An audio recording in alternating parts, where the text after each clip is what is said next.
ఆ గీతకి నాయకుడు ఎవరు? కృష్ణ భగవానుడు. కృష్ణుడి పక్కన ఎవరుంటారు ఇప్పుడు? రాధా.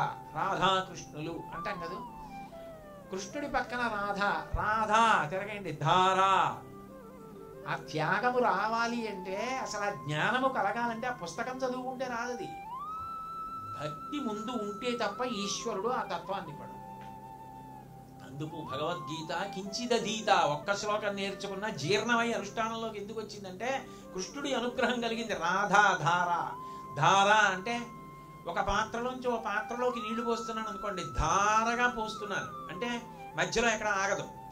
సంతత చింతన, ఎప్పుడు సతతము భగవంతుడి గురించి ఆలోచించడం, ధారతో కూడిన భక్తి. అది ఇంకొక వైపుకి వెళ్ళదు. ఇలా వెళదామని బలవంతంగా తిప్పినా మళ్ళీ ఇటు వచ్చేస్తుంది. రాధధార తిప్పితే ధారా రూపమైన భక్తి త్యాగిని చేస్తుంది గీత పట్టుకోవడం వల్ల. వదులుతూ వదులుతూ వదులుతూ వెడతా. అది అలా అలా వదలడం ఇవన్నీ ఏమిటండి? దానికి ఒక కథ చెప్తాను, దానికి ఒక ఉదాహరణ చెప్తాను. వెనకటికి ఒక మహానుభావుడు ఉండేవాడు. ఆయన ఎందుకు మహానుభావుడు అన్నాను అంటే, ఆయన ఏది పట్టుకోవాలో అది పట్టుకుని, ఏది పట్టుకున్నా వదిలేయాలో అది వదిలికుంటూ పోయాడు. ఎవరాయన అంటే ఓ కట్టెలు కొట్టేవాడు. కట్టెలు కొట్టేవాడు అంత గొప్పవాడు ఏమిటండి అంటే, ఆయన అరణ్యంలోకి వెళ్ళి కట్టెలు కొడుతున్నాడు. అటుగా ఓ బ్రహ్మచారి వచ్చాడు. వచ్చి అక్కడ నిలబడ్డాడు. నిలబడి చూస్తున్నాడు ఈయన చెట్లు కొట్టడం. ఆ చెట్టు అంతా కొట్టాడు, ఏదో కొమ్మలు నరికాడు, పుల్లలు చేశాడు, మోపు కట్టాడు, తల మీద పెట్టుకున్నాడు, పట్టణంలోకి వెళ్ళాడు, అమ్ముకుంటాడు. ఆయన చూశాడు, వీడు బహుశా ఇక్కడే తిరుగుతూ ఉంటాడు, చెట్లు కొడుతూ ఉంటాడు అని అన్నీ చూసి, ఎంతకాలం ఈ కట్టెలు కొడితే మాత్రం ఓ పూట తింటాడు, 2 పూటలు తింటాడు మహా అయితే, అంతకన్నా ఐశ్వర్యం రాదుగా.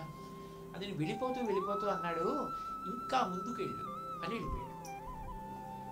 ఆయన ఈ బ్రహ్మచారి వంక ఇప్పటిదాకా చూసి వెళ్ళిపోయే ముందు ఇంకా ముందుకెళ్ళి అని చెప్పి వెళ్ళిపోయాడు ఏంటి అని ఊరుకున్నాడు. కొన్నాళ్ళు అయిపోయింది. కొన్నాళ్ళు అయిపోయిన తర్వాత ఓ రోజు ఇంట్లో పడుకున్నాడు. బ్రహ్మచారి గుర్తొచ్చాడు. ఇంకా ముందుకెళ్ళు అన్నాడు. ఏంటి ఇవాళ అక్కడ కొట్టద్దు చెట్లు, కొంచెం ముందుకెళ్ళి చూద్దాం ఏముంటుందో.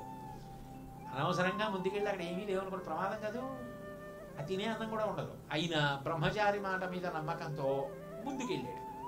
ముందుకెళ్ళి చూస్తే చందనపు చెట్లు కనపడ్డాయి. అమ్మా ఇందుకురా బ్రహ్మచారి ముందుకు వెళ్ళమన్నాడని ఆ చందనపు చెట్లు నరికాడు. ఇప్పుడు చింతకర్ర అమ్మడానికి గంధపు కర్ర అమ్మడానికి తేడా లేదు.